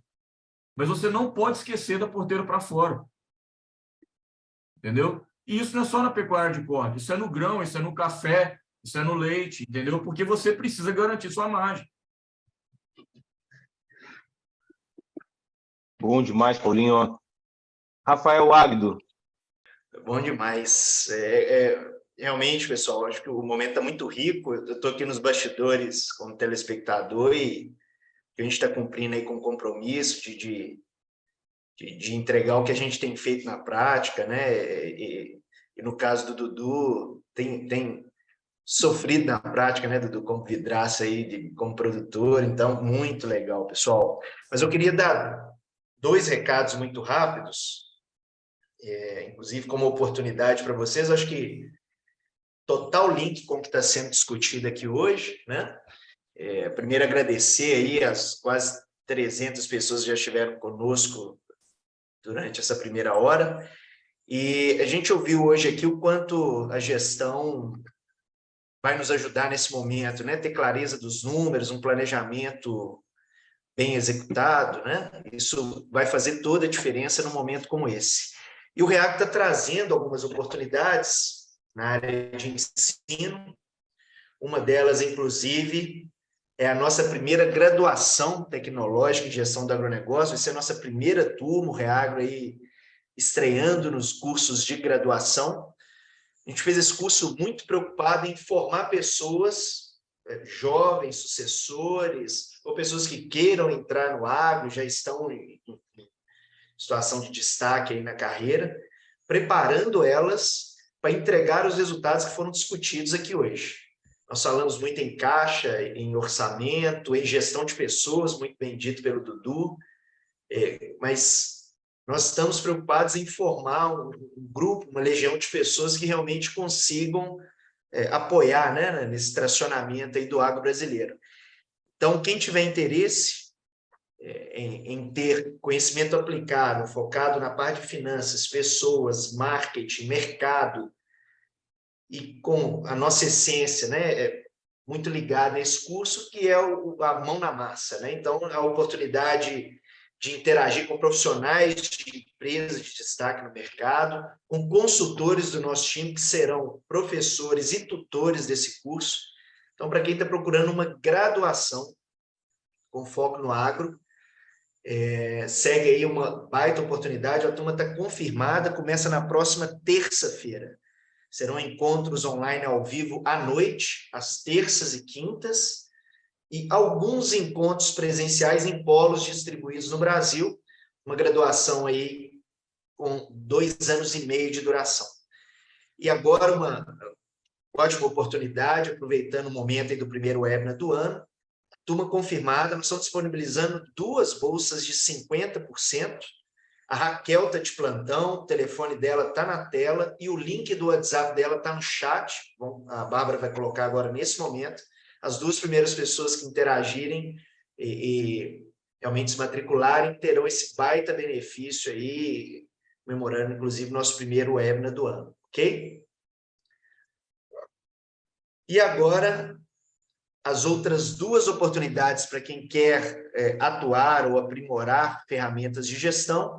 Uma é a nossa pós-graduação em gestão do agronegócio, e aqui trazendo competências muito semelhantes à graduação, mas uma pegada mais aprofundada, também com destaques do mercado, atuando como professores, coordenadores e tutores, uma pós muito focada em ferramentas financeiras, ferramentas administrativas, marketing e vendas. Então, tanto para os gestores que atuam à frente de fazendas ou empresas do agro, e o pessoal do campo, os ATCs, RTVs, os gestores comerciais, uma pós realmente que vai dar uma visão macro aí das ferramentas aplicáveis ao agro. E um curso aí que o Eduardo Diniz foi coordenador, professor durante muitos anos, um dos grandes sucessos do Reagro, o nosso curso focado em gestão de equipes, gestão de pessoas e equipes. Então, todas as ferramentas de comunicação, recrutamento, motivação, liderança, para que você consiga conduzir sua mão de obra, que é tão questionada hoje, né? Você entra no grupo do WhatsApp, é muita gente desmotivada, alguns pelo cenário, outros pelas equipes, né? Pô, mexer com gente é um grande problema. E a gente vê uma baita oportunidade nas fazendas de realmente usar ferramentas de gestão de pessoas, e a gente tem feito isso na prática, né, na consultoria, e replicado isso nos nossos cursos.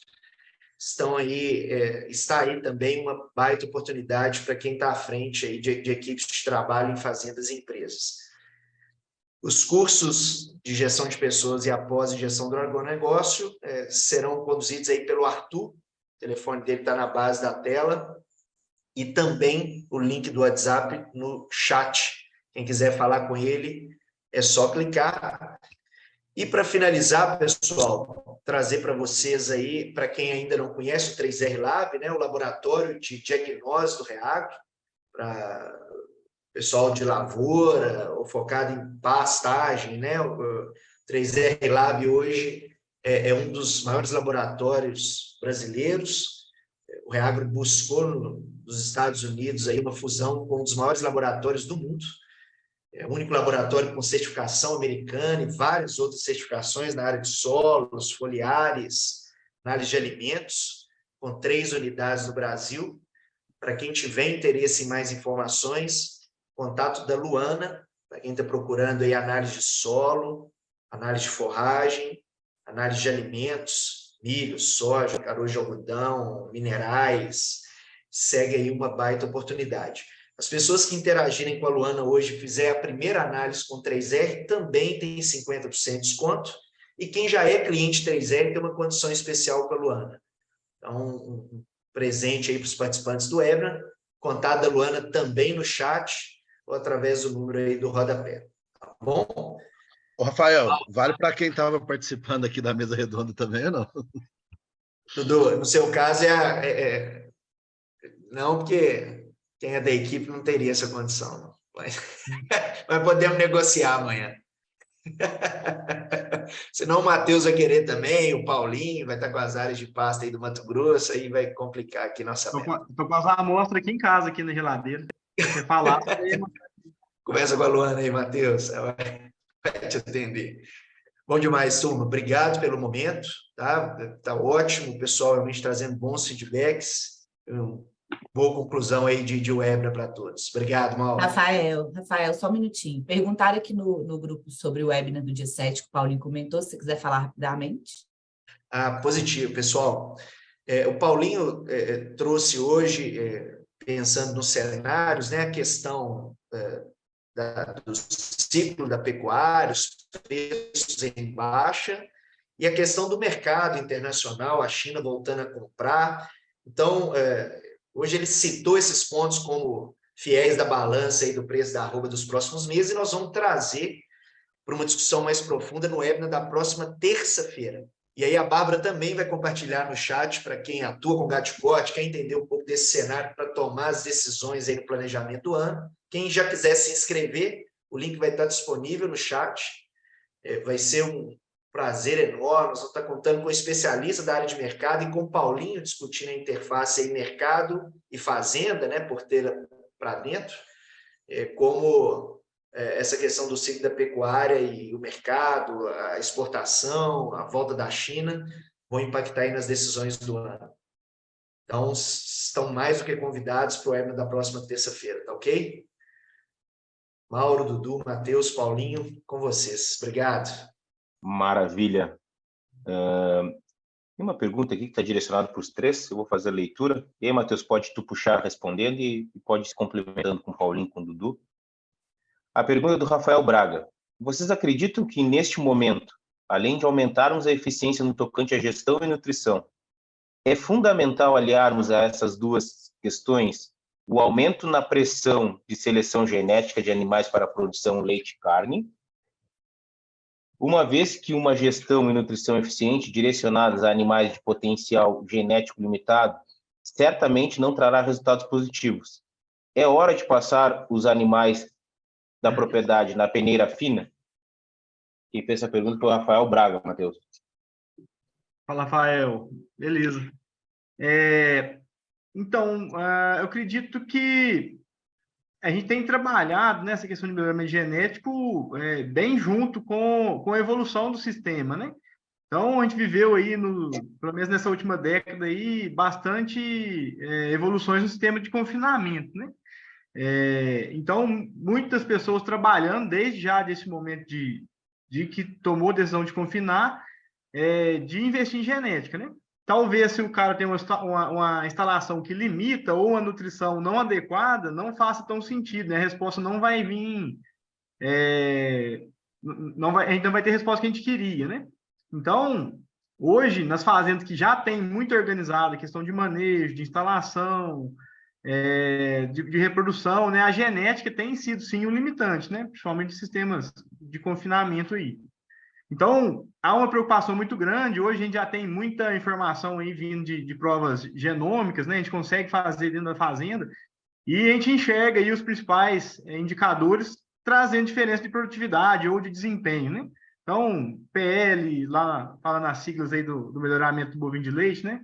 Que é a vida produtiva, a concepção de filhas. Então, esses números têm trazido resultado aí para a fazenda. No final, eu entendi que pensando um pouco em descartar animais também, né? Na nossa experiência aqui, nós temos que avaliar muito a condição da fazenda, né? Então, fazendas que estão com capacidade limitada, instalação bem cheia, né? E tem essa oportunidade de descartar animais ali que não estão com o desempenho que a gente queria para a nossa propriedade, né? Então, nessas ocasiões, a gente consegue fazer algum descarte. O que é o diferente de quando o cara tem comida sobrando, o cara tem instalação sobrando, e aquele animal está com a média baixa, mas ele está contribuindo com dinheiro para o sistema, né? Então, se você tem folga, se você tem insumo para poder usar, talvez você perde um pouquinho de eficiência, mas você ganha em volume de venda de dinheiro, né? Você vai ter uma vaca lá produzindo 25 de média, que é 750 litros por mês. Então, ele tem que observar como que está a propriedade. E observar um pouco também o preço de arroba, né? Então, quando a gente está com dúvida, a gente liga para o Paulinho e fala assim, Paulinho, quanto que boi vai subir aí para poder vender umas vacas de descarte? Que é uma fonte de renda importante, né? Nas fazendas que estão estabilizadas aí, venda de animal de descarte corresponde de 5% até 15% aí da receita do ano, né? Então, é sempre o momento, né? se você tiver com a sua propriedade no momento de ganhar eficiência, você descartar esses animais e, com certeza, e tiver uma genética melhor vindo aí nas novilhas, vai ser um bom negócio, né? Mas recomendo você analisar aí como que está a sua disponibilidade de insumos e de instalação primeiro. Maravilha. Paulinho, o Thiago está perguntando, e acho que está conectado com esse assunto quando o Matheus te liga para saber a arroba. Ele está perguntando assim: olá, boa noite, eu queria saber o que vocês fazem para enxergar os preços do mercado, toda essa mudança de preços, e quais os principais fundamentos para iniciar como um bom gestor de agronegócio? Acho que a primeira coisa, assim, o produtor hoje ele tem que estar de olho no mercado, né? Então, assim, hoje globalizou, não tem jeito. Tem um consumo interno, entendeu? Tem um consumo internacional, tem quando os grandes países entram na compra, isso aí muda completamente o mercado, né? Então, assim, quando a China entra para comprar, ela não compra um palito de uma caixinha de fósforo, ela compra 200 mil containers, né? Então, assim, ela compra navio.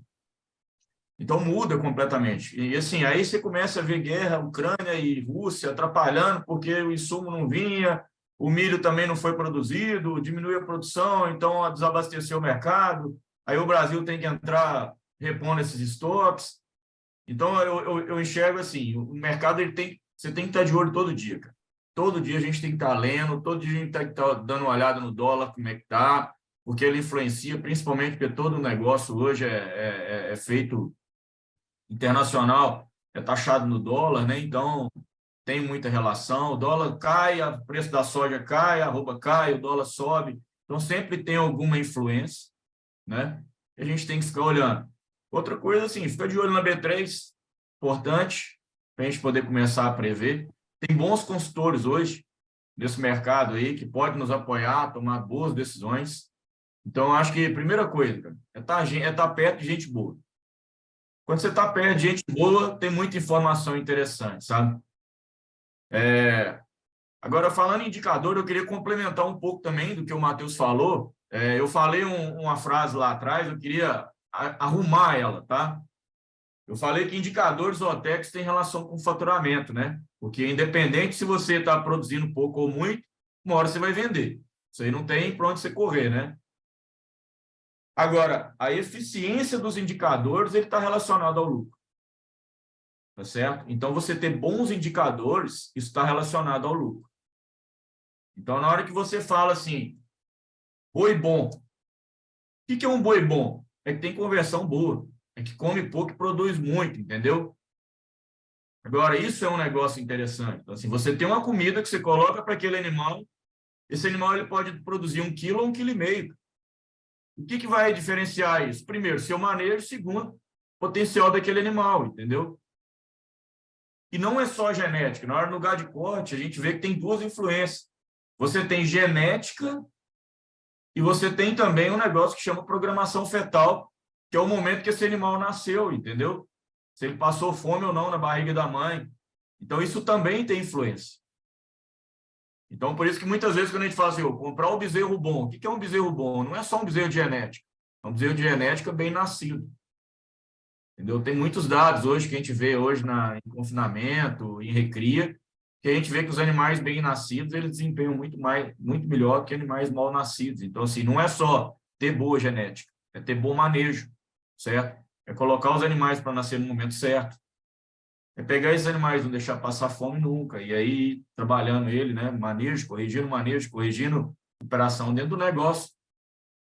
E aí a gente vai para essa eficiência de indicadores, né? Que a gente está partindo para o lucro, né? Então, assim, vender você vai. Agora, você pode ter lucro ou não. Isso aí vai depender da sua eficiência. Muito boa, Paulinho. Pessoal, nós temos assunto aqui para ficar 3 dias e 3 noites aqui conversando. Tá excelente a interação. Nós vamos pegar a pergunta do Claudinei Thomas, que é uma pergunta para o Eduardo, e nós vamos encerrar aqui. E a pergunta é essa, Eduardo. Sou gestor da equipe de campo de uma cooperativa e estamos aplicando algumas mudanças, inclusive em aplicativos. E isso me preocupa muito na questão do tempo na fazenda, pois o produtor também está com um tempo muito corrido. Qual a sua opinião em relação ao tempo gasto em aplicativos, fotos, relatórios, tempo real, geolocalização e etc., na visita ficar menos produtivo? Quem fez essa pergunta foi o Claudinei Thomas. Claudinei, a resposta para isso, dessa pergunta para mim, ela é simples e direta, sabe? Depende do tanto que qualquer aplicativo for útil para aquele que está gerindo o negócio. Então, hoje eu tenho visto que realmente os gestores, os produtores estão com pouco tempo, porque eles têm que olhar muita coisa e é muita gente querendo oferecer coisas toda hora, né? No entanto, tem 4 ou 5 pessoas aqui que todo dia que eles vêm, eu recebo e convido para almoçar, porque são as pessoas que vêm e fazem a diferença dentro do nosso negócio, né? Que trazem boas sugestões, que trazem boas informações, que trazem argumentos para tomada de decisão. Então, para mim, a resposta para a sua pergunta não é se os agricultores, os produtores estão abertos ao uso de aplicativos e como eles podem ajudar, mas sim sobre como sobre a qualidade daquilo que você vai levar para aquele seu cliente, sabe? Então, eu tenho pensado e tenho vivido demais isso. Agora, tem uma revenda de tratores aqui da nossa região que montou um projeto dentro da fazenda para colocar em prática todo o aparato tecnológico que eles têm embarcado nas máquinas. E aí vieram com reuniões muito assertivas com toda a equipe, tentando trazer para nós a funcionalidade da tecnologia que as máquinas já têm e que nós não usávamos nada. Nós estamos 100% abertos a isso. Por outro lado, chega uma empresa de venda de defensivos, outra, trazendo algumas plataformas que a gente tem que lançar um tanto de coisa que na hora que a gente vai ver, não trazem benefícios na tomada de decisão e pouco efetivos para o resultado do negócio, e esses a gente tem deixado de lado. Então, eu devolvo a pergunta para você, né? Esses aplicativos que vocês estão montando, o atendimento da cooperativa que você gerencia e lidera a equipe, ele é para gerar resultado e bons resultados para o seu cliente? Se for, eu acho que todos eles vão ter muita abertura. Se não, aí realmente eu acho que, para mim, tempo é prioridade, né? Então, a gente vai priorizar aquilo que vai nos ajudar mais, e acho que isso é na vida como um todo, né? Depois, se você quiser trocar uma ideia mais específica sobre isso, eu estou à disposição. Pode me ligar, vamos bater papo sobre isso aí, que eu posso te ajudar de uma forma mais específica. Eu acho que complementando um pouco o que o Dudu falou, sim, o que esses aplicativos vão fazer o cara ganhar tempo, né? Então, se vier para somar, igual a fala sua comenta que o cara tem tido menos tempo, o produtor, né? Se o aplicativo vier ajudar o técnico a entregar o resultado mais rápido, mais assertivo, com confiança, né? Ele é sempre bem-vindo. Eu acho que eu gerencio também equipes aí de campo e eu sempre falo muito para a turma, seja ágil no computador, porque o produtor não gosta que você fique enrolando lá, né? O cara tem mais coisa para fazer. Então, se vier alguma coisa para poder encurtar esse tempo que o cara fica no computador, para poder mostrar algum resultado para o cara tomar uma decisão, é muito bem-vindo, né? Legal. Pessoal, vamos para a reta final aqui. Então, Paulinho, vamos concluir, cada um deixando uma frase aí com relação ao webinar, e a gente passa a palavra para todas essas pessoas aí que participaram e estão até agora conosco aí, Paulinho. Eu acho que a mensagem final é o seguinte: a hora que a gente pega, por exemplo, fala assim, como a incerteza, né? Como é que é ali? Como a gestão pode te ajudar em momentos de incerteza. Pois é, assim, qual que é a mensagem que eu fico? Tem anos que muitos choram, né? E tem anos que muitos veem a oportunidade de vender lenço, né? Então, assim, eu acho que a bola da vez agora é quem vai ser mais eficiente em vender esses lenços, né? E fazer diferente, né? Acho que é mudar. Assim, não usa a muleta da política para te atrapalhar a produzir, não, gente. Entendeu? Acho que, assim, se tá difícil, vamos trabalhar. E, assim, vamos trabalhar com a cabeça, vamos achar as oportunidades, certo? E vamos vender lenço, tá? Deixa chorar, enquanto isso a gente vai ganhando dinheiro vendendo lenço para eles, tá certo? E, assim, essa é a diferença aí, eu acho que vai ser desse ano de 2023. Fazer diferente. Maravilha, Paulinho. Show de bola. Matheus, está contigo, Matheus, qual a mensagem? A minha, eu falei ontem, vou falar hoje de novo, né, que Eu acho que nada resiste ao trabalho, né? Então, um trabalho bem planejado, bem executado, a gente aferindo aí as coisas que a gente planejou para saber se precisa de corrigir ou se a gente pode segmentar o famoso PDCA aí que o Paulinho falou, né? Que leva ao sucesso, né? E eu gostei demais do Paulinho, falou assim, ó, não usa nada de muleta, não. A culpa é sua, se der errado. Se der certo, também. Agora, você usar a desculpa de fora é muito fácil, né? Assim, é muito fácil. Você é culpa da política. Esse ano, eu fazendo errado, a culpa é da política. Cara, a vida inteira teve política. A vida inteira teve transição de poder e vai ter por muito tempo. Se você direcionar seus esforços e ficar preocupado com isso, vai faltar tempo lá a gerenciar seu negócio e fazer ele acontecer, né? Então, a dica é trabalho, né, Paulinho? E meça depois para saber se está sendo bem feito, para poder corrigir ou replanejar nos próximos anos de forma melhor. Excelente, Matheus. Dudu. Eu acho que resumiram muito bem aí, acho que é isso mesmo. Eu acrescento que nós trabalhamos em um negócio incerto, né? Então, a incerteza faz parte do nosso jogo. A gente tem incerteza do clima, do mercado e diversos outros. Eu converso com muitas pessoas que são empresários urbanos e que falam assim, poxa, eu nunca trabalharia em negócios rurais porque ele é muito incerto. Então, isso é uma decisão que nós tomamos, né? A gente não é obrigado a trabalhar com negócio rural. A partir do momento que nós optamos a ser empresários rurais, a ser consultores de empresas rurais, nós estamos assinando o nosso atestado de trabalhar todo ano com um negócio incerto. E aí eu concordo muito com a linha dos dois, que o que nós podemos fazer é gerenciar o que é gerenciável, focar naquilo que é gerenciável, focar em trabalhar mesmo, mas trabalhar com consciência, trabalhar com segurança, trabalhar com respeito. E aí, gente, eu concordo 100% com os dois. Nada resiste ao trabalho, né? E a gente, tendo noção disso, a gente com certeza vai ter um negócio sustentável por muitos anos. Tem uma coisa para mim, o Mauro, que resume, né? A gente está na hora de enxergar o copo meio cheio, porque ele está meio vazio, isso não tem dúvida não, né? Mas cabe a nós enxergarmos ele meio cheio agora e fazer disso a oportunidade. Excelente, Dudu. Pessoal, quero concluir também deixando uma mensagem que é do Paulo Goethe, que ele diz que o mais difícil de incutir um homem uma nova ideia é fazê-lo desistir das ideias antigas.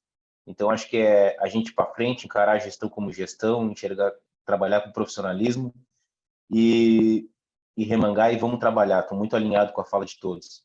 Uma boa noite, estamos à disposição de vocês, tem os nossos contatos aí para vocês nos ligarem caso tenha alguma dúvida. Muito obrigado pela presença de todos aqui até o final. Um abraço, Dudu, abraço, Paulinho, abraço, Matheus, abraço, Bárbara, abraço a todo o nosso time Reagro e todas as pessoas que fizeram parte até agora. Boa noite, pessoal. Fiquem com Deus. Um abraço. Valeu, Podem com a gente. Deus, hein? Deus abençoe todo mundo aí.